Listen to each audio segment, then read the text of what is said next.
Hello my dear student, welcome back to our channel Rajput study zero. तो student, आज की इस वीडियो में जैसा कि मैंने कहा था जो कि क्लास 10th वालों का जो ही मैथ स्टार्ट करने वाले हैं हम जल्द ही, ठीक है। तो कल की क्लास में मैंने आप सभी को सिलेबस बताया है। तो आज की इस वीडियो में हम जो है चैप्टर 1 जो कि क्लास 10th मैथ का चैप्टर 1 जो कि परिचय इंट्रोडक्शन बताएंगे, ठीक है। इंट्रोडक्शन में क्या बताएंगे, ठीक है। वास्तविक संख्या होता क्या है, ठीक है। ठीक है, इनके कुछ है पार्ट को बताएंगे, भाज्य संख्या, ठीक है, परिमेय संख्या, इन सबको हम डिटेल में एकदम सीखेंगे, ठीक है। तो वीडियो को एंड तक देखिएगा, बहुत ही मजेदार होने वाली है वीडियो, ठीक है। तो अगर आप यूपी बोर्ड से हैं या बिहार बोर्ड से हैं या राजस्थान बोर्ड से हैं, ठीक है, आप चाहे जिस बोर्ड से हैं, ठीक है, ये आप सभी के लिए, क्योंकि एनसीईआरटी बेस पर हम पढ़ाएंगे आप सभी को, ठीक है। तो वीडियो को एंड तक देखिएगा और चैनल से जुड़ जाइए, ठीक है, जल्द जल्द, ठीक है। चैनल को सब्सक्राइब नहीं किया, चैनल को सब्सक्राइब जरूर कर लीजिए। चलिए स्टार्ट करते हैं। तो देखिए, पहला चैप्टर हमारा वास्तविक संख्या, इंग्लिश में इसे कहते हैं रियल नंबर, ठीक है। क्या कहते हैं? रियल नंबर, यानी कि वास्तविक संख्या, ठीक। तो ये कैसे वास्तविक संख्या बना, हम एकदम डिटेल में चल समझेंगे, ठीक है। देखिए, संख्या दो तरह से होता है, ठीक, समझिएगा। एक आपका होता है वास्तविक, ठीक है, समझिएगा। वास्तविक संख्या क्या होता है? एक वास्तविक संख्या होती है, ठीक है। एक वास्तविक संख्या होती है और एक काल्पनिक संख्या, ठीक। एक वास्तविक संख्या, एक काल्पनिक संख्या। तो वास्तविक संख्या में देखिए, जिसको हम जो है रेखा पर निरूपित कर सकते हैं, ठीक है, वो हमारा क्या है? वास्तविक संख्या है। और जिसे हम संख्या रेखा पर निरूपित नहीं कर सकते, हमारा क्या है? काल्पनिक संख्या। समझिए क्या, ये हमारा जो काल्पनिक संख्या है कैसे पहचान करेंगे, ठीक है। तो अंडर रूट के अंदर, ठीक है, कोई संख्या माइनस में दिया जाए, ठीक है, -1, -5, ठीक है, -6, ठीक है, इस तरह दिया जाए, यानी अंडर रूट यानी कड़ी के अंदर माइनस में कोई संख्या दिया है, तो हमारी ये क्या संख्या है? काल्पनिक संख्या, ठीक है। तो ये हमारी संख्या है, ठीक। इसको इमेजिनरी नंबर कहते हैं, ठीक है। इसे हम आई से दर्शाते हैं, क्या? आई से, ठीक है। समझिएगा, ये जो कड़ी में -1 है, इसका मान कितना होता है? आई के बराबर होता है, ठीक है। तो एक का इसमें गुणा करोगे तो यही आई आ जाता है, ठीक। तो यही चीज आपका माइनस में 6 दिया है, तो आई गुणे 6 हो जाता, तो होता है 6 आई, ठीक है। कितना हो जाता है? 6 आई, ठीक। इस तरह ये हो जाता है काल्पनिक में, ठीक है। और बाकी सब जो है इसको छोड़कर जो बच जाते हैं, वो सभी हमारे क्या है? वास्तविक संख्या होते हैं, वो सभी वास्तविक संख्या होते हैं, ठीक है। तो इस नंबर सिस्टम का जो है सिस्टम एक है, ठीक है। संख्या पद्धति का ये सिस्टम है, आप लोग क्लास 10 क्लास 9 में पढ़े होंगे, तो आप भी जानते होंगे, ठीक है। ये क्या होता है? नंबर सिस्टम होता है, ठीक है। चैप्टर 1 है पहला आपका क्लास 9 में आपका नंबर सिस्टम, ठीक है। सिस्टम, ठीक है, यानी कि इसे बोलते हैं नंबर सिस्टम को संख्या पद्धति। क्या बोलते हैं? संख्या पद्धति, ठीक है, संख्या पद्धति बोलते हैं, ठीक। तो वास्तविक संख्या में आपका देखिए, समझिएगा, दो ठो आता है, एक परिमेय आता है, एक है अपरिमेय होता है, ठीक, समझिएगा। परिमेय संख्या, ठीक। परिमेय संख्या क्या है? ठीक है, जिसे हम p बट्टे क्यू के रूप में लिख सकते हैं, ठीक। और अपरिमेय संख्या जिसे हम p बट्टे क्यू के रूप में नहीं लिख सकते हैं, ठीक है। जिसे हम परिमेय जो है p बट्टे क्यू के रूप में लिख सकते हैं, हमारा क्या है? परिमेय। और जिसे p बट्टे क्यू के रूप में हम नहीं लिख सकते हैं, वो हमारा क्या है? अपरिमेय है। तो पहचान कैसे होगी, ठीक है। तो इसको कैसे पहचाना जाए कि परिमेय है कि अपरिमेय है, ठीक है। तो इसके पहले आपको पूर्णांक समझना होगा। क्या? पूर्णांक। क्या होता है? पूर्णांक, ठीक है, इंटीजर, ठीक है, इंटीजर, ठीक है, इंटीजर समझना होगा। तो समझिएगा, इंटीजर समझिए। देखिए, मान लीजिए एक मैंने एक संख्या रेखा लिया, ठीक है, यहाँ पर, ठीक। और बीच में बिंदु लिया मैंने 0, ठीक। तो देखिए, ये जो हमारा है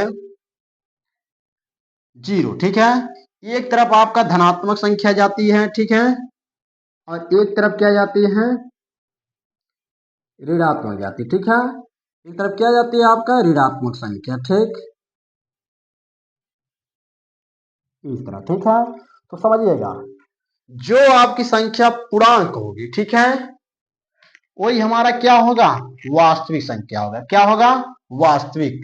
वास्तविक में जो है क्या होगा? परिमेय होगा, ठीक है।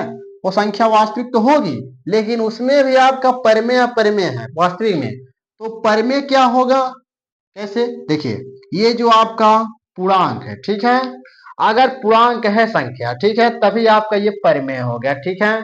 ये पूर्णांक नहीं हुए, ठीक है, ये पूर्णांक नहीं होना चाहिए, ठीक है, तभी ये आपका जो है अपरिमेय होगा, ठीक। और ये पूर्णांक होना चाहिए, क्या होना चाहिए, पूर्णांक संख्या होना चाहिए, क्या होना चाहिए, पूर्णांक संख्या, ठीक है। अगर ये पूर्णांक है, इंटीजर है, तो हमारा ये परिमेय होगा, ठीक है। अगर ये नहीं है तो आपका ये अपरिमेय होगा, ठीक है। क्वेश्चन इस पर समझिएगा, देखिएगा, समझ लीजिए, मान लीजिए यहां पर, ठीक, मार्कर दूसरा ले ले,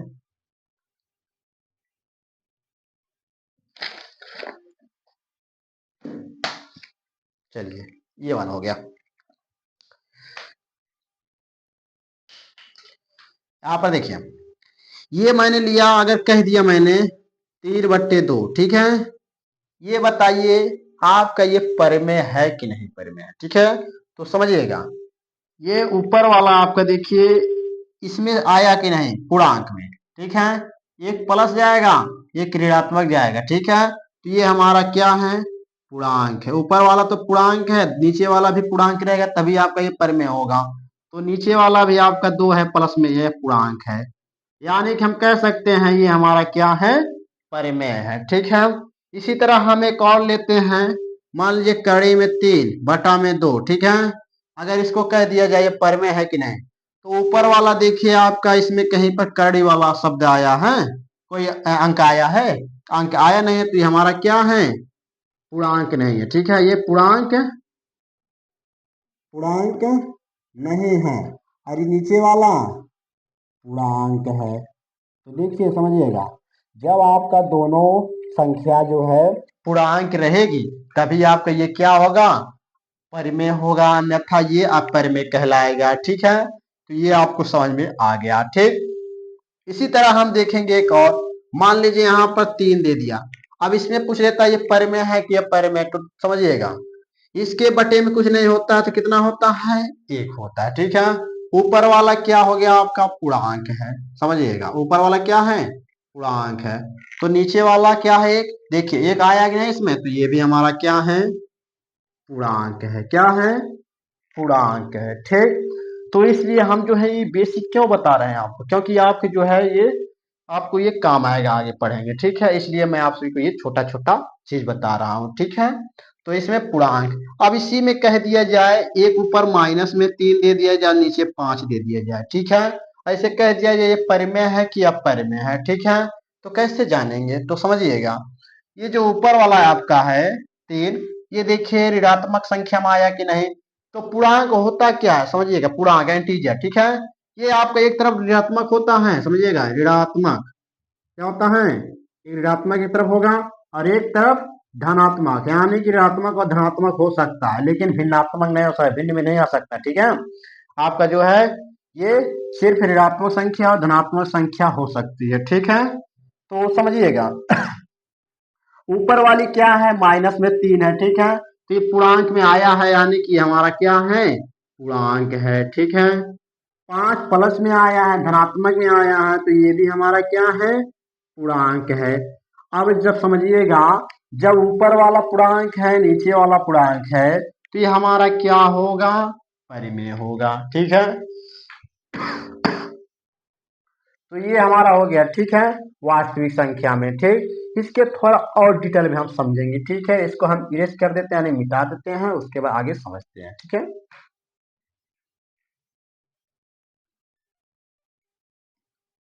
चलिए आगे देखते हैं। अब जो हमारा है परमेय हो गया, ठीक है।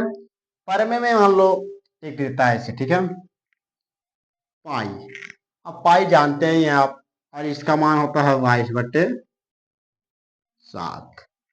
अब इन दोनों में पूछ लेगा कौन परमेय है कौन अपरमेय है, ठीक है। तो समझिएगा, ये हमारा जो है पाई यहाँ रखते हैं थोड़ा दूर, ठीक है, पाई, इसके बटे में कुछ नहीं है तो 1 है, ठीक है। अब इसमें कह दिया जाए नीचे वाला आपका क्या है, पूर्णांक है, क्या है, पूर्णांक है, लेकिन ऊपर वाला हमारा पूर्णांक नहीं है। तो परिमेय के लिए आपका जो है ऊपर वाला भी पूर्णांक होना चाहिए, नीचे वाला भी पूर्णांक होना चाहिए, तभी आपका ये परिमेय होगा, नहीं तो परिमेय नहीं होगा। ठीक, तो इसका वैल्यू कितना है, जो पाई का वैल्यू जो हमारा है ये अपरिमेय होगा। क्या होगा, ये अपरिमेय होगा। ये ध्यान दीजिएगा, ये नहीं कि परिमेय नहीं है तो अपरिमेय भी नहीं रहेगा। जब परिमेय नहीं रहेगा तो अपरिमेय रहेगा, ये अपोजिट होता है। ठीक है, उल्टा इसका। ऊपर वाला क्या है, पूर्णांक है। नीचे वाला क्या है आपका, ये भी आपका क्या है, पूर्णांक है। ठीक, अब जब ऊपर वाला पूर्णांक है नीचे वाला पूर्णांक है तो हमारा ये जब ऊपर नीचे दोनों पूर्णांक हो गया तो ये हमारा क्या कहलाएगा, परिमेय संख्या कहलाएगा। ठीक, ये क्या होगा, परिमेय संख्या कहलाएगा। ठीक, यानी कि पाई जो हमारा होगा वो एक अपरिमेय संख्या है। ठीक है, यानी कि ये परिमेय में नहीं गिनती होगा। ठीक है, परिमेय में केवल इसका मान होगा, यानी 22/7 ये हमारा परिमेय कहलाएगा। ये जो पाई होता है ये परिमेय नहीं कहलाएगा, ये ध्यान दीजिएगा। ठीक है, उसके बाद हम इसको जो है इसके आगे थोड़ा डिटेल में समझेंगे।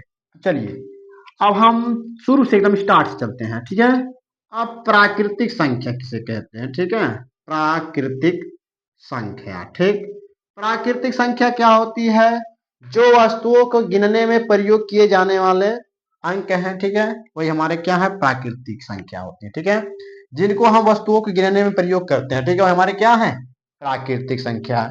जैसे कि 1, 2, 3, 4, 5, 6, 7, 8, 9। ठीक है, आगे पता नहीं है। ठीक है, इनफाइनाइट पे जाता है। ठीक है, आगे क्यों नहीं पता हुआ, आगे हम बताएंगे। ठीक है, देखिए 1, 2, 3, 4, 5, 6, 7, 8, 9 तक टोटल आपके 9 संख्या थी। ठीक है, समझिएगा, टोटल आपकी कितने संख्या थी, 9 संख्या थी। ठीक है, ये प्राकृतिक है। ठीक है, प्रकृति द्वारा ये माना गया था। ठीक है, जो वैद्य लोग थे, ठीक है, वो ब्राह्मण लोग, ठीक है, वो सब क्या माने थे, 1 से 9 तक। ठीक है, पता नहीं था सबको। ठीक है, उसके बाद हमारा अगला, इसको हम नेचुरल नंबर बोलते हैं। ठीक है, अगला हमारा है होल नंबर, यानी कि पूर्ण संख्या। क्या है, पूर्ण संख्या। ठीक, तो पूर्ण संख्या, पूर्ण का मतलब कंप्लीट, यानी कि कंप्लीट कब हुआ संख्या। ठीक है, तो समझिएगा, एक आर्यभट्ट जी थे। ठीक है,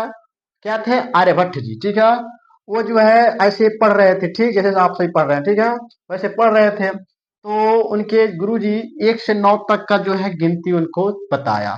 तो उन्होंने कहा अपने गुरुजी से कि इसके आगे भी तो संख्या होगी गुरुजी। तो उन्होंने कहा कि पता नहीं, इसके आगे नहीं है। ठीक है, तो इन्होंने ऐसे इनके दिमाग में चलता रहा चलता रहा। ठीक है, एक दिन इन्होंने क्या किया, इसका निर्माण कर दिया। किसका, ये वेली का, यानी कि ये समझिएगा, ये जो आपका गोल सा है, गोलाकार का सर्कल का, इसका निर्माण कर दिया। इसका नाम उन्होंने क्या रखा, जीरो, यानी कि शून्य, यानी शून्य रखा इसका नाम। ठीक है, तो इसके रचयिता कौन है, आर्यभट्ट जी हैं। किसके, जीरो के। ठीक है, यह ध्यान रखिएगा। तो आर्यभट्ट जी हैं, इन्होंने जीरो ला दिया। तो एक के पहले उन्होंने कहा, एक के पहले भी कोई संख्या तो आता होगा। तो एक के पहले क्या आया, जीरो, उन्होंने जीरो बनाया। ठीक है, तो उसके बाद 1, फिर 2, फिर 3, फिर 4, फिर 5, फिर 6, फिर 7, फिर 8, फिर 9। अब उन्होंने कहा अपने गुरुजी से, जब 9 संख्या हो गई, ठीक है, तो इसके आगे कैसे बढ़ाया जाए। तो इसके आगे संख्या पता नहीं थी। ठीक है, तो इसलिए उन्होंने क्या किया, ये जो हमारा जीरो, जीरो के बाद कितनी संख्या थी, एक थी ना, इस एक के आगे क्या लगा दिया, ये जीरो का निर्माण जो किया, जीरो का निर्माण कर दिया।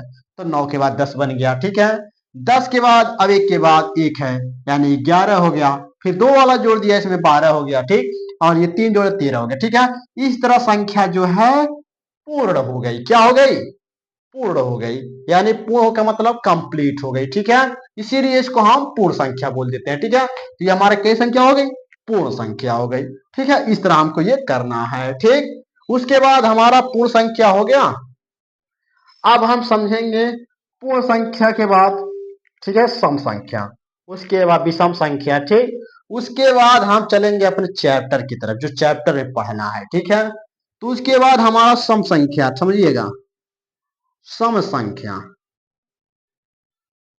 सम संख्या क्या है, जो 2 से कट जाए। क्या हो, जो 2 से कट जाए, जो, यहां लिखिएगा, जो 2 से विभाज्य हो, ठीक है, विभाज्य हो, ठीक है।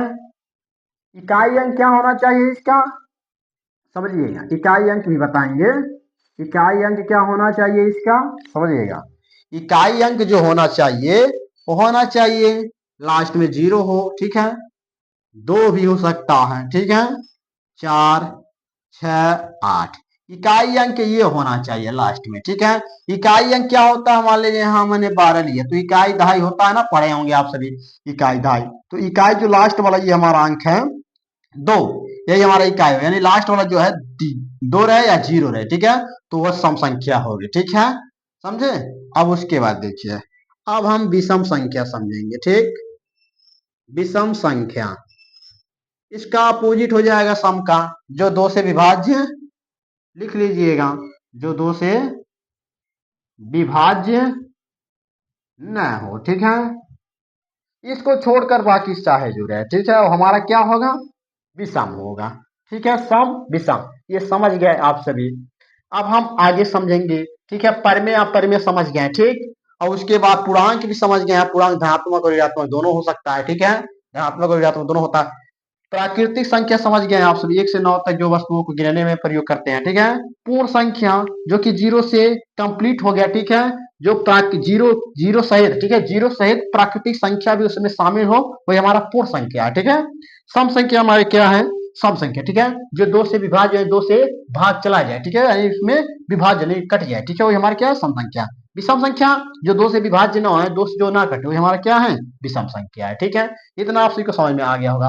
अब हम चैप्टर जो हमारा है, ठीक है, जिस पर बेस है, बेसी है, ठीक है, यानी कि जिस पर आधारित है उसको हम देखेंगे, यानी कि जो दो जुड़वा भाई, जैसे ये 2 जुड़वा भाई हैं, ठीक है, ये सम विषम, उसी प्रकार आपका भाज्य और अभाज्य, ठीक है, अभाज्य संख्या और भाज्य संख्या, उसको समझेंगे, ठीक है। इसको समझ गए होंगे तो इसको इरेज करते हैं, मिटाते हैं, उसके आगे बताते हैं, ठीक है।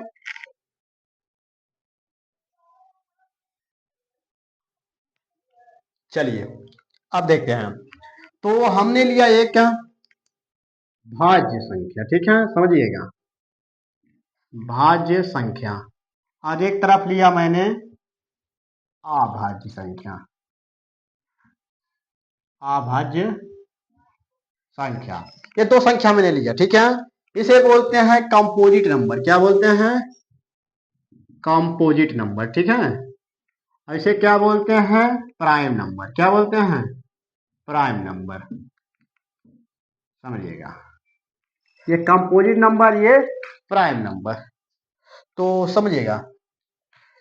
ये जो हमारे भाज्य संख्या है, ठीक है, इसमें हम एक संख्या लेते हैं, मान लीजिए हम लेते हैं 4 को, ठीक है, और इसमें एक संख्या हम लेते हैं 2 को, ठीक है, समझिएगा, फैक्टर यानी गुणनखंड। अब इसको जो है, इस 4 को किस किस संख्या से इसमें भाग दिया जा सकता है, ठीक है, देखेंगे।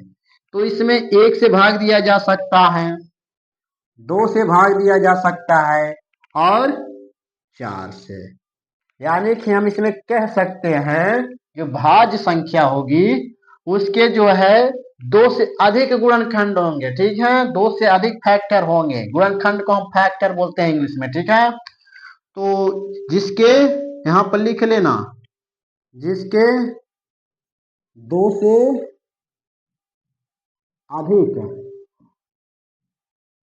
फैक्टर हो, यानी कि समझिएगा, फैक्टर लिख लीजिए गुणनखंड, ठीक है, गुणनखंड हो, ठीक है। देखिए अब ये कट रहा है 4 से, यानी खुद से कट रहा है, और 1 से कट रहा है, और एक संख्या और कट रहा है, यानी कि कई संख्या और कट रहा है, तो ये हमारी क्या है, फैक्टर है, ठीक है। उसी प्रकार अभाज्य संख्या इसका अपोजिट हो जाता है, क्या हो जाता है, अपोजिट उल्टा, ठीक है। तो 2 बताइए किससे किससे कट रहा है, 2 से कट रहा है और 1 से, ठीक है, यानी खुद से कट रहा है और स्वयं से, ठीक है, 1 से कट रहा है और स्वयं से कट रहा है, यानी कि ये केवल केवल ही केवल, ठीक है, समझिएगा, ओनली, ठीक है, ओनली, यानी कि केवल, ठीक है, केवल किससे किससे कटेगा, ये कटेगा 1 से या स्वयं से, ठीक है, इसके अलावा किसी से नहीं कटेगा, ठीक है, यानी कि कह सकते हैं जिसके 2 ही गुणनखंड हो, कितने हो, दो ही गुणनखंड, ठीक है। इसके अलावा कोई और गुणनखंड ना हो, हमारा क्या है अभाज्य संख्या यानी प्राइम नंबर, ठीक है। तो सबसे पहले हमारा 2 आया है, तो ये चीज ध्यान देना। एक, ये बताओ परिमेय है कि सॉरी अभाज्य है कि भाज्य है। तो ये न तो भाज्य है न तो हमारा भाज्य है, ठीक है। ये एक है नंबर है, ठीक है, प्राकृतिक संख्या, ठीक है, पूर्णांक है, ठीक। तो ये समझिएगा, न तो भाज्य है न तो अभाज्य है। तो 2 से स्टार्ट होगा, तो 2 वाला जो हमारा इसका केवल केवल ये इसके 2 ही गुणनखंड है, तो ये भाज्य में चला आया, तो हमारा सबसे पहले क्या आया 2। सबसे छोटी भाज्य संख्या क्या है 2 है, ठीक है। सबसे छोटी अभाज्य संख्या क्या है 2 है, जो सबसे पहले आता है वो हमारा क्या आता है 2। तो सबसे छोटी अभाज्य संख्या पूछेगा तो 2, और ऐसे भी पूछ लेता है सबसे छोटी छोटी जो है सम अभाज्य संख्या, सम, ठीक है, सम अभाज्य संख्या, तो हमारा क्या होगा वो 2 ही होगा, ठीक है। और इसके बाद क्या है 2 के बाद 3, ये भी हमारा क्या है अभाज्य, क्योंकि ये 3 और 1 के अलावा किसी और संख्या से नहीं कट रहा है। 4 वाला किसमें आ गया भाज्य, और ऐसे पूछ लेगा भाज्य संख्या की सबसे छोटी अभाज्य संख्या, सबसे छोटी भाज्य संख्या, तो क्या होगा 4 होगा, ठीक है। सबसे छोटी भाज्य संख्या क्या है 4 है। ऐसे भी पूछ लेता क्वेश्चन सबसे छोटी सम भाज्य संख्या, ठीक है, तो 4 ही होगा, ठीक है। अब 4 के बाद क्या आता है 5, तो 5 खुद से कट रहा है और किससे कट रहा है 1 से कट रहा है, ठीक है, यानी कि भाज्य में। तो इसी तरह आपको निकाल लेना है, ठीक है। अगर 2 अंकों का पूछेगा, 2 अंक 10 के बाद आता है, तो 10 के कई गुणनखंड है, तो 10 वाला इसमें आ जाएगा, किसमें आ जाएगा इसमें आ जाएगा, ठीक। तो 10 वाला इसमें आ जाएगा, ठीक, 2 अंकों में। तो 2 अंकों में सबसे छोटी भाज्य संख्या क्या होगी 10 होगी, ठीक है। और इसमें 10 के बाद क्या था 11, और इसमें पूछ लिया जाए सबसे छोटी अभाज्य संख्या 2 अंकों में, ठीक है, तो क्या होगा 11 होगा, ठीक है। और सबसे बड़ी अभाज्य संख्या जो है 1 अंकों में, तो यहाँ से आएगा 7, ठीक है। 7 के बाद 8 तो भाज्य में आ गया, 9 भी भाज्य में आ गया, ठीक है। तो इस तरह आपको अभाज्य संख्या प्राइम नंबर निकाल लेना है, ठीक है। तो प्राइम और कंपोजिट ये दोनों आपने समझा, ठीक है, तो समझिएगा, यानी कि इसमें केवल खुद रहेगा, यानी कि 2, ठीक है, समझिएगा। और जो हमारा इसमें है 2 गुणे 1 ही होगा इसका, ठीक है, यानी कि स्वयं और 1। लेकिन इसमें जो है 4 का जो है हम क्या कर सकते हैं 1 गुणे 2 गुणे 4 कर सकते हैं, ठीक है। ये हमारा होगा, ठीक। और इसी को हम जो है ये 2 यानी कि 2 कर सकते हैं, ठीक है। तो एक तरफ हमारा 4 है, एक तरफ हमारा क्या 1 गुणे 2 गुणे 2, ठीक है, यानी 2 दूना 4 गुना। अब यहाँ पर एक चीज देखा जाए तो ये हमारी भाज्य संख्या बन गई, ठीक है, भाज्य संख्या। और ये हमारी क्या हो गई अभाज्य संख्याओं का गुणनखंड, ठीक है, अभाज्य संख्या का फैक्टर यानी गुणनखंड, ठीक है, ठीक, समझे नहीं समझ में आया। अभी इसको क्वेश्चन इसी पे आपको क्वेश्चन लगेगा, ठीक है।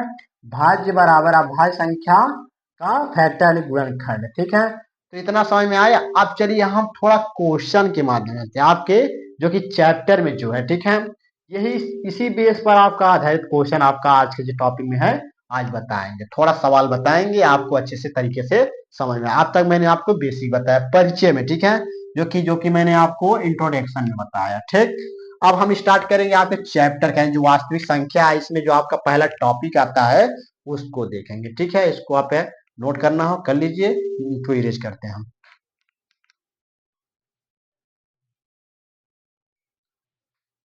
तो पहला आपका टॉपिक है, नोट कीजिएगा, टॉपिक 1, ठीक है। आपके चैप्टर का टॉपिक 1 है आपका, ठीक है, समझिएगा।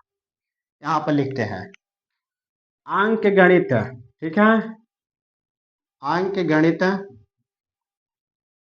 की आधारभूत परमेय, ठीक है,